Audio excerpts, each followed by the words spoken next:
So a few days ago, Bitcoin crashed by a whopping 30%.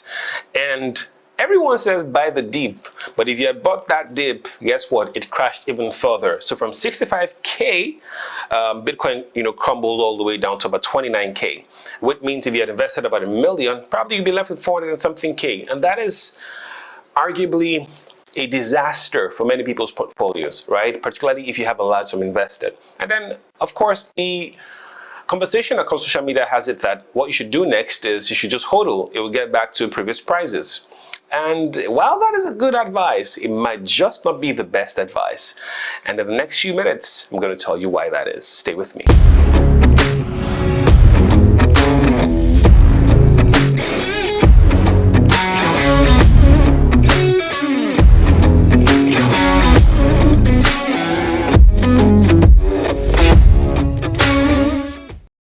Welcome back, Dave here, and welcome to my YouTube channel. I'll be elated if you could just click on the subscribe button or perhaps even the like button and turn on your notifications so that whenever I post a video, you are aware. And back to what we're talking about today. A lot of people across social media say that all you have to do in this crypto space is just to hodl your way to profits, right? This is the topic that needs a reevaluation because most people will listen to a perspective on trading and run with that. And oftentimes that's the wrong strategy. Now here's why hodl, even though good, can be bad for you. In 2017, we saw the first bull run that many people would experience, where prices rose for Ethereum from as low as $40 to up to $1,200 or $1,400, right?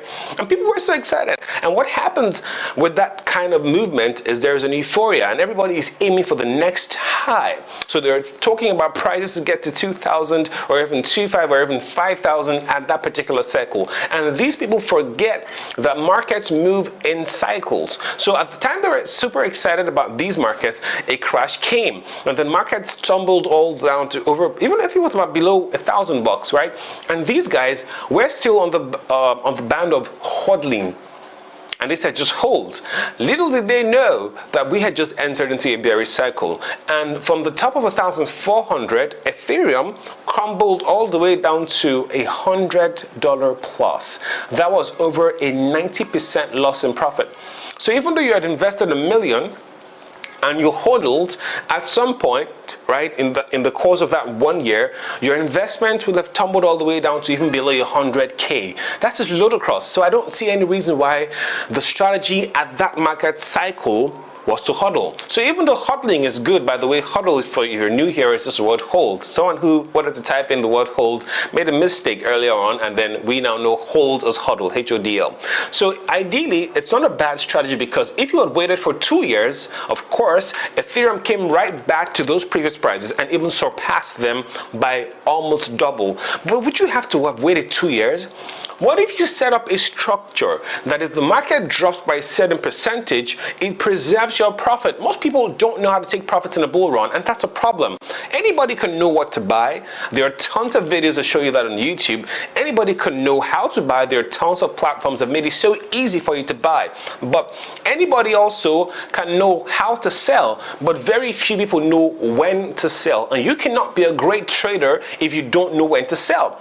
So a part of your hodling strategy must be you getting informed as to when to not hodl anymore or when to hold anymore. There's no sense in you buying an asset for $1 million and you watch your entire portfolio bleed by 90%.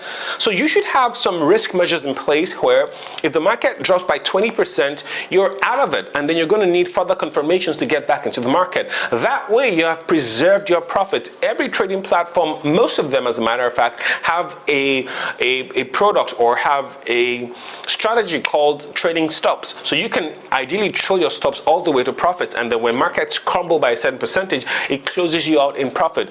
It makes no sense. Bitcoin price got to 64,000 plus, almost 65K.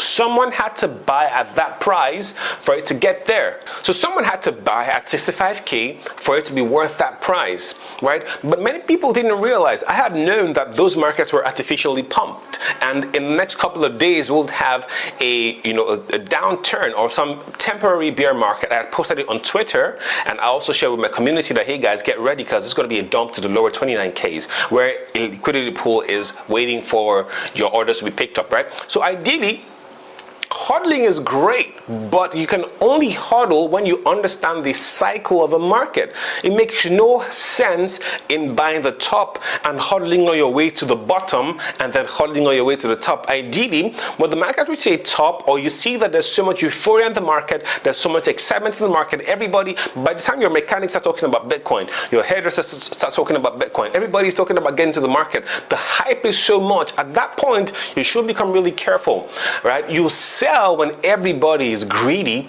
and you buy when everybody is scared. That's what Warren Buffett says, right? So ideally, when the market's tanking that way, you want to create measures where you're able to protect your equity and, more important, protect your profits. So when the markets begin to tank that way, even getting back into the market, you need a strategy. You don't just go all in. If you have $1 million, you don't just throw your whole million into the market. You do what we call dollar cost averaging. What it means is you're setting aside a portion of your entire sum you want to put into the market and split that into like 10 or 15 parts and enter the market at different price points. So when Bitcoin gets to 65K, when you're going to get back into the market at 30K, you don't pump in the whole 1 million. You can put in 100K and then it moves further again, take another 100K. So even if markets dump, you are dollar cost averaging the entire cycle. And overall, when another bull season begins, you are in profit overall. So yes, hodling is good, but it's only good depending at the time you enter the market, depending on what cycle you're playing the game in. You don't hodl through a bear market because everything you buy goes down. You dollar cost average, right? So this is my 2 cents for you today. I'm going to see you in my next video. Subscribe to the channel and I'll see you. Stay winning.